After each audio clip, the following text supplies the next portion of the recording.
আসসালামু আলাইকুম ভাই, ভালো আছেন আপনি? আপনি না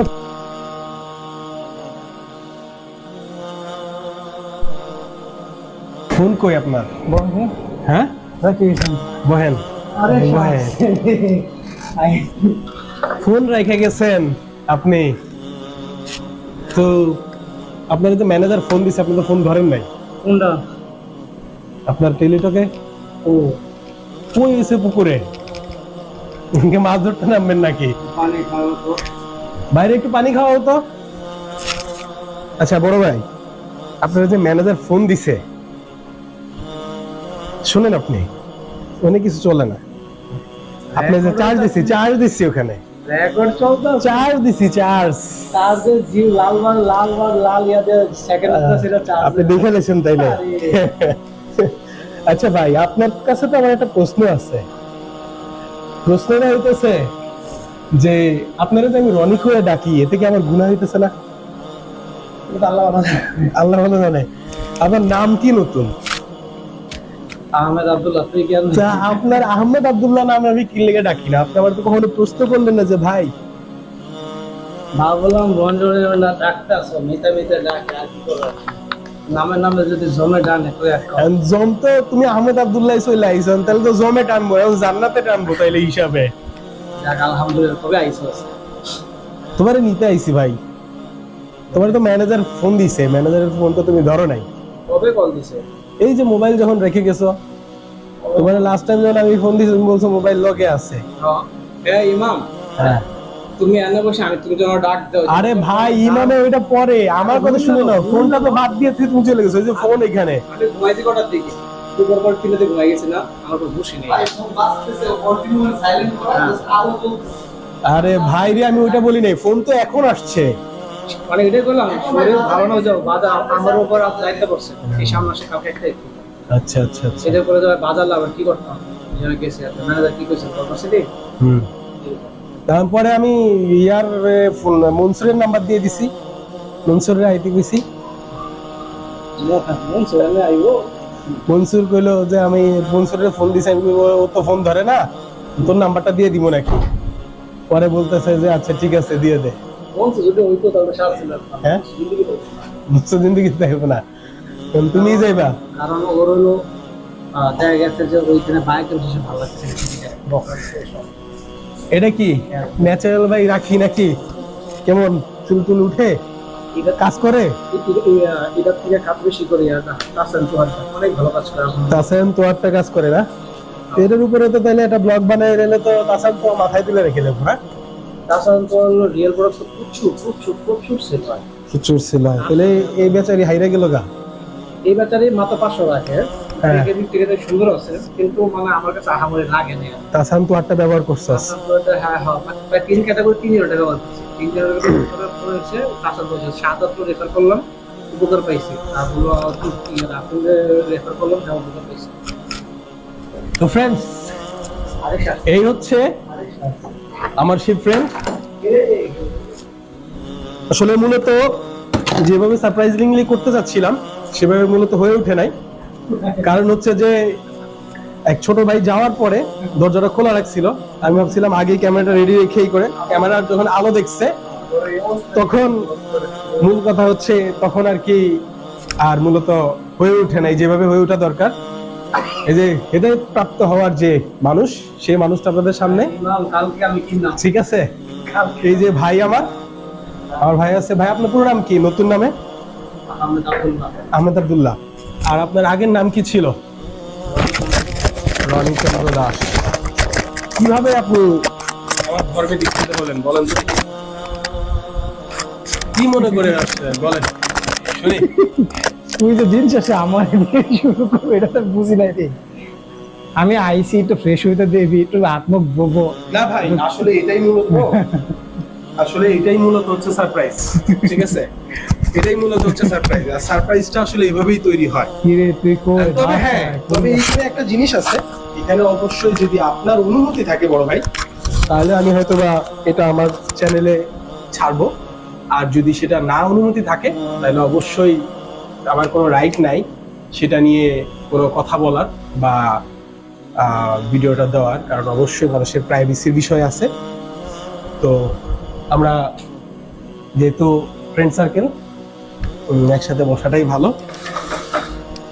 হেদায়েতপ্রাপ্ত হওয়ার গল্প, আমি কিছু কথা শেয়ার করছিলাম যে আপনি যখন মসজিদে যান, আপনার যখন আমাদের ধর্মে আসেন, আসার পরে আপনার পরিবারতন্ত্র থেকে একটু আলাদা হওয়া বা বিভিন্ন জিনিস, এরপরে আপনার ছোট ভাই বিভিন্ন ঝামেলা করা, এরপরে এই বছরে রমজানে আপনি আপনার ছোট ভাইকে আপনার 2 কাতার সামনে দেখেন, তাই না? না, ঠিক আছে, কিছু কথা মিলছে এটা। আর এটা কি জানি দেখছিলেন যে স্বপ্নে আপনাকে সাপ আগুন নিয়ে দৌড়াইতো, এটার ব্যাপারে আমি কিছু ব্যাখ্যা দিয়েছিলাম, তার সাথে আলেমের সাথে কি মিল ছিল না? হ্যাঁ আলহামদুলিল্লাহ, কিছু না, মানে মোটামুটি ঘটনা আমি যা বলছি বন্ধু হিসেবে তা তো সত্যি। আর ইসলাম মানে যেহেতু সত্য ঘটনা, মিথ্যার কোনো লুকোচুরি এখানে নাই। আর যেহেতু আমি বলা যে কথা, তুমি বলা একই কথা। আর যেহেতু যা বলবে ইসলাম সম্পর্কে অবশ্যই বাড়ায় কিছু বলবো, আর ইসলাম বাড়ানো জিনিসটা নিষেধ করে দিছে। তাই ইনশাল্লাহ তুমি যা বলছো তা সবই সত্য, কিছু সত্য না, আর অল্প সত্য না, বেশি না, যা বলছো আলহামদুলিল্লাহ তাই সত্য। এখন বলো তোমার কি বলার আছে, আর তুমি কি জিজ্ঞাসা করতে চাও, কি আসে বিষয়ে বলো। আসলে আর তেমন কিছুই বলার নাই। আসলে মূলত আমি আপনার উদ্দেশ্যেই গাজীপুর থেকে এখানে আসা, আর আমার নানুকে অসুস্থ থাকে দেখতে আসা, আর হচ্ছে আপনাকে শনিবার আমার কোম্পানিতে ডাকছে, যার কারণে তাকে নিতে আসা। আমার নানুকে দেখে যাব, তার উপরে একটা ব্লগও বানাবো এবং সাথে করে নিয়ে যাব। এই হচ্ছে ছোট্টখাটো বিষয়ে হেদায়েতের গল্প। আমি আপনাদেরকে একটা কথাই বলবো, তার পক্ষ থেকে যারা আপনারা অন্য ধর্মাবলী আছেন, তারা অবশ্যই কোরআনের যে অ্যাপসটা আছে মুসলিম বাংলা, সেটা নামাইয়া দেওয়া করে অর্থটুকু পড়ে জানুন কোনটা সঠিক কোনটা ভুল। আপনি যে আপনার আগে দেবীর পূজা করতেন, সে কি আসলে আদৌ আপনার কোনো উপকার করতে আসছে?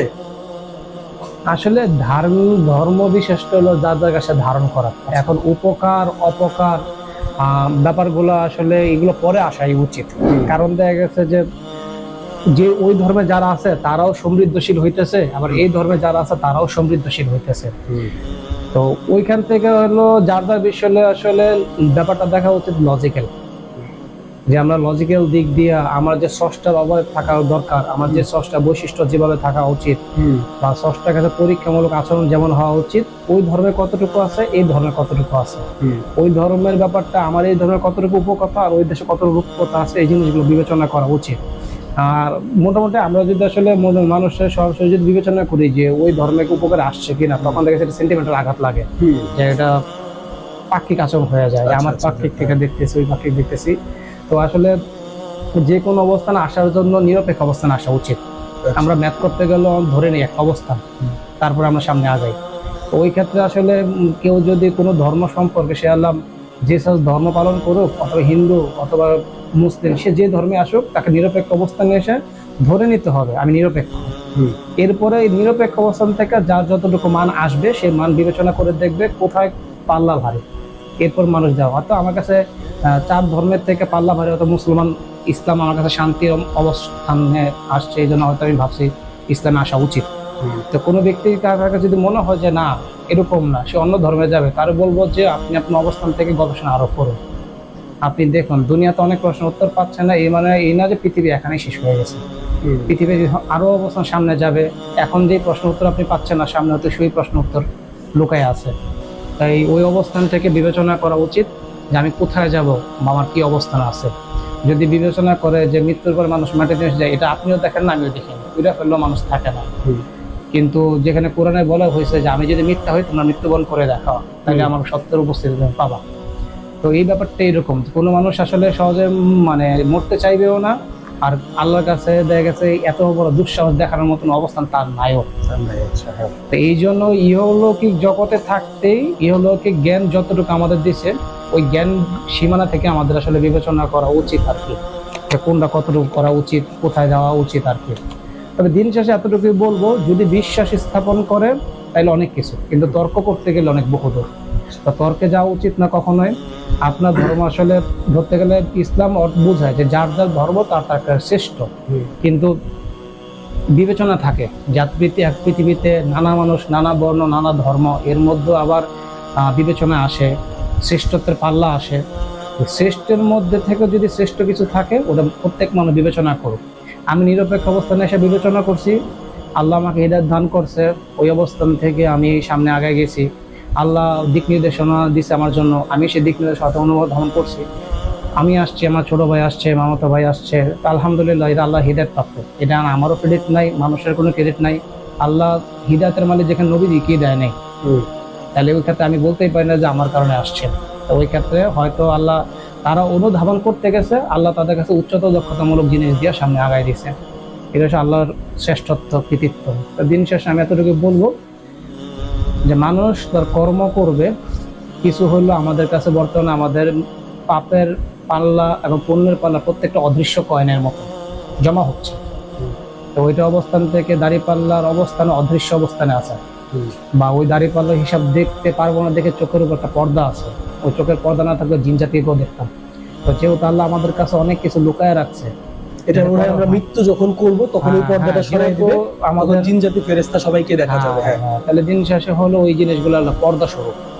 যেহেতু আল্লাহ ইহকালের অপরে পরকাল রাখছে, দিনের ব্যতিক্রম সূর্য রাত রাখছে, তাই না? তো সূর্যের ব্যতিক্রম চাঁদ রাখছে। ব্যতিক্রম বলতে বোঝাইছে এখানে বিপরীত অর্থে আর কি। তো আল্লাহ তাআলা ইহকাল যেহেতু তৈরি করছে, পরকালও তৈরি করছে, এতটুকু বিবেচনা আনা যায়। কারণ সৃষ্টির পৃথিবীতে সবকিছু ছিল একের অপর, মুদ্রা ইপিট উপিট আছে।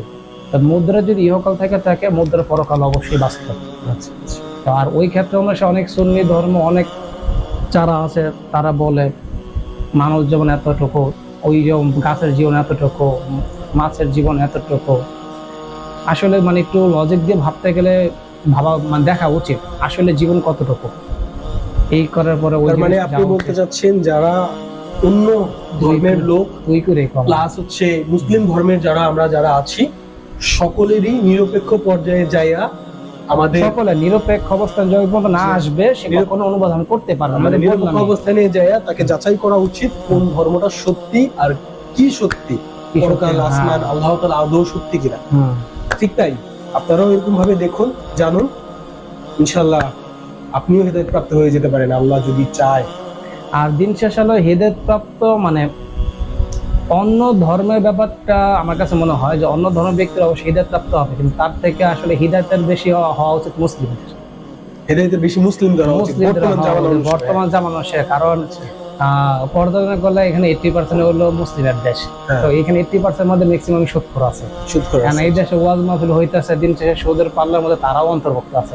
চোর বাটপার বা জিনিস বিবেচনা করে প্রত্যেক মুসলিমের মধ্যে আমিও চোর বাটপার, তাই না? প্রত্যেকের ভিতরে চোর বাটপার লোক আছে। এত হৃদয়ের বাণী আসতেছে, এত ওয়াজ মাহফিল হইতেছে, এত স্কলার আমরা দেখতে পারতেছি, উন্নত যুগে যাইতেছি, কিন্তু দিন শেষ হলে কতটুকু পরিবর্তন হইতে পারতেছি। তো ওই অন্য ধর্মের মানুষের যতটুকু হিদায়াত প্রাপ্ত হওয়া উচিত, কিন্তু আমরা হিদায়াতের পথে এসব পথভ্রষ্ট। আর প্রশ্ন আসলে প্রত্যেক মুসলমানের খোঁজা উচিত আসলে পথভ্রষ্ট কেন আমরা প্রতিদিন জানতে চাই যে সালাতে গেলে আমাদের অনেক কিছু উপকার আছে, 5 ওয়াক্তের নামাজে 5 রকমের ফজিলত, আর বাকি যেটা রয়েছে আল্লাহ আলাদা করে রিওয়ার্ড আমাদের দিবেন, কিন্তু জানার পরও যাচ্ছে না। চুরি করলে মহাপাপ, এটা তাও করতেছে। পরম দেখলে চোখের জিনা হয়, চোখ কান্না করে, তাও আমরা দেখতেছি। তাইলে দিন শেষে আমরা মুসলমানদের তো দেখতেছি। তা আমাদের আসলে ঘরের কোন আসলে ঠিক হওয়া উচিত। ইসলামের ডাক দিল, জিন্দাবাদ বলে চলে গেলাম, কিন্তু জিন্দাবাদের কারণে যে নিজের জীবন দিলাম, কিন্তু আসলে এটা সহি ভাবে দিলাম কিনা, সহি মানুষের ডাকের কারণে নিজের জীবনটা উৎসর্গ করলাম কিনা, এটাও দেখা উচিত। তাই এই জীবন তো মূল্যবান, একবারই জীবন তো মূল্যবান। এখন আপনি দিলেন, আপনার কাছে মনে হলো হ্যাঁ এটা সহি পথ, মনে হয় ইসলাম কখনো মনে হওয়াকে প্রাধান্য দেয় না। যুক্তি থাকলে ইসলাম সেটাকে যেতে বলছে, তাই না? ওই ক্ষেত্রে আসলে অন্য ধর্মের পাশাপাশি নিজের ধর্মের মানুষ আসলে হিদায়াতের পথে আরো থাকা উচিত। তাইলে দিন শেষে আসলে আমার দেশে, কারণ আমি যদি এখন মানুষকে, একটা হিন্দু ধর্মের মানুষকে গিয়ে বলি আমার ধর্মে এটা আছে ওইটা আছে, মানে সে আমার যদি প্রশ্ন করে এতদিন থাকার পর আপনি চোর কেন, উত্তর কি থাকবে? কোনো উত্তর নাই। আসলে ধর্ম ব্যক্তিবাচকের কারণে হয়নি, ধর্ম তৈরি করা হয়েছে একটা অনুশাসন হিসেবে, একটা সংবিধান হিসেবে। ওই মানুষ দেখে আসলে যদি আপনার আমাদের দেশে ইসলামিক যে সংবিধানটা চালু করা হয়, তাহলে কি এই সব জিনিসগুলো কমবে না? ব্যাপারটা ওই যে বললাম, ইসলামিক সংবিধান চালু করলে কমবে কিনা, ব্যাপারটা এরকম না। আসলে ইসলাম তো নিজে একটা সংবিধান, মানে কোরআন সংবিধান। এখানে অনেক মানুষ, আমি যদি ধরি 100% মধ্যে 65% মানুষ হইলো কিছু কিছু ওয়াজ থেকে হইলো সে শুনছে, পাপের পথ পুণ্যের পথ এই জিনিসটা সে শুনছে, সে তো জানে, তারপরে কি হইতেছে না খুন করলে জেলে যাইতে হবে, তারপর মানুষ খুন করতেছে না। আসলে একটা মানুষকে হলে মৌলিক সুশাসন, নৈতিকতা, মূল্যবোধ তার ভিতর থেকে জাগ্রত করতে হবে। যেই পর্যন্ত এটা জাগ্রত না হবে ওই পর্যন্ত সহজাতভাবে হবে কিনা, আগে তো মানুষ পরিবর্তন হইতে হবে। এই যে মানুষ দেশ স্বাধীন হয়েছে, দেশ স্বাধীন হয়েছে, কিন্তু মানুষ এই সুযোগ এখন বাজার সিন্ডিকেট বেড়ে গেছে, শেয়ার বাজার ধস খাইতেছে, যে যেমন চাঁদেবাজিতে নেমে গেছে, লাভটা কি হইল? পৌরাণিক সংবিধান চালু করলে যে অনেক কিছু পরিবর্তন হয়ে যায়, আমরা দেখতে পারি তালেবানরা তো আজকে হয় না। তালেবানদের হিদায়তের পর তালেবানদের ইমানের শক্তি, আমার দেশ ইমানের শক্তি দেখ না। তালেবানরা আফগান মানে আফগান, আমার দেশ তো শঙ্কর জাতি, এখানে হলো অনেক জাতি সংমিশ্রণ, এই জন্য আমাদের চেহারা এত ভেদাভেদ, তাই না? তা আমাদের বিতর্কত অবস্থান অনেক ভিন্ন। আমরা যদি মানুষের দেশকে কপি করতে চাই আমাদের কিছুই হবে না। আমরা এই পর্যন্ত অনেক প্র্যাকটিস ফলো করছি, তো লাভটা কি হয়েছে? আমরা আমাদের মতন চিন্তা ভাবনা করতে হবে, আমরা আমার কিভাবে পরিবর্তন করতে পারি এইটা বিবেচনা আনতে হবে। আচ্ছা, এখন মূল কথা, আপনি অন্যান্য ধর্মাবলী লোকদেরকে কি বলতে চান? ওই কথাটাই যেটা আপনি বলছেন যে নিরপেক্ষ অবস্থানে এসে যাচাই করা, এটাই ব্যাপারটা এরকমই। আসলে দিন শেষে হলো মানে সারাদিন কর্মের পর আমরা আসলে বিশ্রাম নিতেই যাই। তাহলে যদি সারাদিন কর্মের পরে যদি বিশ্রামের প্রয়োজন হয়, তো সারাদিন আসলে মানে খারাপ কাজের পরে ভালো কাজের হিসাব হওয়া উচিত, বা ভালো কাজের পরে খারাপ কাজের হিসাব হওয়া উচিত। আবার দিন শেষে মৃত্যুর পরে মৃত্যুর জীবনে কি হবে এইটার হিসাবও প্রত্যেকে আনা উচিত। যদি আমার জীবনে আমার পরিবার যদি দিন শেষে খুব গুরুত্বপূর্ণ হয়ে থাকে, তাহলে আমি নিজে আমার নিজের দেহটা একটা গুরুত্বপূর্ণ আল্লাহর নিয়ামত, এটাও মানুষের বিবেচনা আনতে হবে যে আসলে কি করতেছে। যদি পৃথিবীতে যদি কোনো ঈশ্বর অথবা কোনো আল্লাহ যদি নাই থাকতো, তাহলে ধর্মের বিধান কখনই আসতো না। এখন অনেকে মানে যারা মোটামুটি ভালো জ্ঞান রাখে অনেকে বলবে যে আসলে স্ক্যান্ডিনেভিয়ান দেশগুলো আছে, যারা ডেনমার্ক, নরওয়ে, ফিনল্যান্ড, এরা তো বিশ্বের সবচেয়ে সুখী দেশ। এদের দেশে জেলখানা উঠে যাচ্ছে, পুলিশ চলে যাচ্ছে, চোর কাটপাড়া, ওদের দেশে তো ইসলাম যায় না। তাহলে বর্বর জাতির উপর ইসলাম গেছে, তাই না? তাহলে ওদের হিসাবটা কিরকম ভাবে হবে? এখন দিন শেষে আসলে আমরা ওই একটা কথাই বলতে পারি যে ইসলামের ব্যাপারটা হলো যে গড একজন আছে। আপনি আপনার আসলে চুরি বাটপারি করতেছেন না, আলহামদুলিল্লাহ আপনি ভালো, সবকিছু আপনার আলহামদুলিল্লাহ খুবই ভালো, আপনি চুরি করতেছেন, ইয়া করতেছেন, সবকিছু চলতেছে। কিন্তু দিন শেষে আপনি সুখী দেশের মানুষ হওয়ার পর আপনি মৃত্যুবরণ করবেন, আপনি অসুস্থ হচ্ছেন। আমিও চোর বাটপার দেশে থাকার পরও আমি অসুস্থ হচ্ছে, আমিও সুখী থাকতেছি, তাকে সবকিছু আছে। এই জায়গার মধ্যে আমাদের কোনো ভেদাভেদ নাই। দিন শেষে আপনারও কবরও যাইতে হবে, দিন শেষে আমারও কবরও যাইতে হবে, পরকালীন জীবনে যাইতে হবে যে যেখানে যায়। এখন দেখা গেছে যে আপনি যদি ধর্ম মানেন, তার মানে আপনি একটা শৃঙ্খলার মধ্যে আসতেছেন। আপনি চাইলে অনেক কিছু করতে পারবেন না। হ্যাঁ, আমার দেশের আমার ধর্মে চাইলেই আমি রাস্তার মধ্যে একটা নাইট ড্রেস পরে হাঁটতে পারবো না, একটা মহিলা তার মডার্ন ড্রেস পরে হাঁটতে পারবে না, স্লিভলেস। তাইলে আমি ইসলাম যেহেতু মানি, তাহলে আপনার এই চলাফেরা আমার অবশ্যই দৃষ্টিভঙ্গিতে লাগতেছে, তাহলে আপনার সাথে আমার কিন্তু সংঘর্ষ লাগতেছে। এখন উন্নত দেশগুলোর মধ্যে চাইলে যে কেউ অবাধে চলাফেরা করেছে, আপনাদেরকে স্বাধীনতা দিচ্ছে। এখন ওরা ইসলাম মানতেছে না দেখে ওরা সংঘর্ষে যাচ্ছে না। এখন আপনি বলবেন তুমি তো সংঘর্ষ মানে তো জিহাদ, সংঘর্ষ মানে জঙ্গিবাদ, কিন্তু আমি বলবো যে প্রত্যেকটা জিনিসের জঙ্গিবাদ কোনটাকে বলে, সংঘর্ষ কোনটাকে বলে, বা জিহাদের অর্থ কিরকম, এটা আসলে প্রত্যেকের রূঢ়ভাবে জানা উচিত।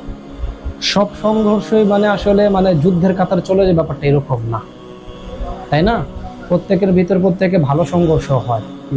এখন দেখেছে ভালো সংঘর্ষের মধ্যে অনেক কিছু উৎপন্ন হয়। তো আসলে ওইখান থেকে আপনি ধর্মে আসলে আপনি পরিবর্তন বুঝতে পারবেন। উস্তাদ নোমান আলী খান, উনিও তো খুব মডার্ন মুসলিম ছিলেন, আজকে ওনাকে বলা হয় কোরআনের বিজ্ঞান। তো উনিও তো আমেরিকাতে বসবাস করতেছে, আমেরিকার নাগরিক। যেখানে যেখানে সবচাইতে উর্বর যেই দেশটাকে বলা হয় এটা তো আমেরিকা। তাহলে ওইখানে উনি তো অবাধ জীবন চাইলেই করতে পারতেন, উনি ইসলামের ছায়াতলে কেন আসে? তা এই জন্য বলবো যে আসলে কোনো আমরা মতবাদের সংঘর্ষে যেতে চাই না। আমি বলতে চাই না এই মুহূর্তে, হ্যাঁ আমার অবস্থা আমার ধর্ম শ্রেষ্ঠ অনেক, আমি হয়তো হিন্দু থেকে মুসলমানে রূপান্তরিত হয়ে গেছি, আল্লাহ তাআলা হেদায়েত। আর ধর্ম অর্থ যা ধারণ করে আমার ভিতরে ধারণ করছে, তার দিন শেষে প্রত্যেকে ভালো। আমার থেকে আপনি বেশি ধারণ করছেন, এতটুকু বোঝা যাচ্ছে। না না না, আলহামদুলিল্লাহ। কিন্তু ওই যে বললাম না একটা জিনিস, যে আমার থেকে অতি উত্তম অথবা আমার থেকে এর থেকে অতি উত্তম। দেখা গেছে যে মানুষের জীবন তো এক একজনের এক এক রকম। দেখা গেছে যে তোর এমন অনেক গুণ আছে যেটা আমার ভিতরে নাই। এমন হচ্ছে তোর অনেক ধৈর্য শক্তি, জীব তোর উপর দিয়ে অনেক ঝড়, তুই এখন স্ট্রং আছে, এখন আমার দিক দিয়ে গেলে অত্যন্ত দুর্বল হয়ে গেছে, তাই না? তো এইরকম আমরা উন্নতের দিক দিলে সবাই আলহামদুলিল্লাহ অনেক উন্নত, আবার আমরাই অনেক দুর্বল, তাই না? তো ইনশাআল্লাহ আমরা জাস্ট এতটুকু বলবো দিন শেষে যে আমরা আমাদের ছায়া তলে, ইসলামের ছায়া তলে, জান্নাতের ছায়া তলে আসতে হবে। আমাদের হুজুর একটা কথা বলছিল যে কোনো ব্যক্তি পরীক্ষার হলে যদি 80 মার্ক পায় তাও সে অসন্তুষ্ট, আবার কোনো ব্যক্তি 33 পেলে লাফা চলে যায় সন্তুষ্ট।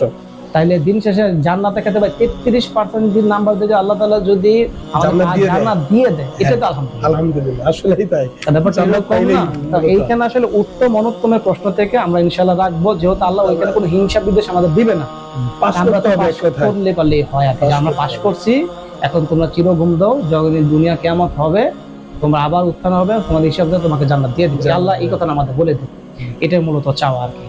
তো এই জন্য আলহামদুলিল্লাহ, আল্লাহ হেদায়েত প্রাপ্ত হওয়া মানুষ আপনারাও শুনলেন। আর যারা যারা ইনশাআল্লাহ এই ভিডিওটা যাদের কাছে যাবে, মুসলিম ভাইদের উপলক্ষে বলবো তারা শেয়ার করে দিবেন, যাতে অন্য ধর্মগুলি যারা আছে তারা দেখতে পায়, তারাও একটি রিসার্চ নিজেদেরকে নিয়ে করে, নিরপেক্ষভাবে ধর্ম নিয়ে করে, তারা যাতে মুসলিম ধর্মে দীক্ষিত হওয়ার জন্য অনুপ্রেরণা পায়। আগামীকাল ইনশাআল্লাহ তার সাথে জুম্মার নামাজও পড়বো। সে পর্যন্ত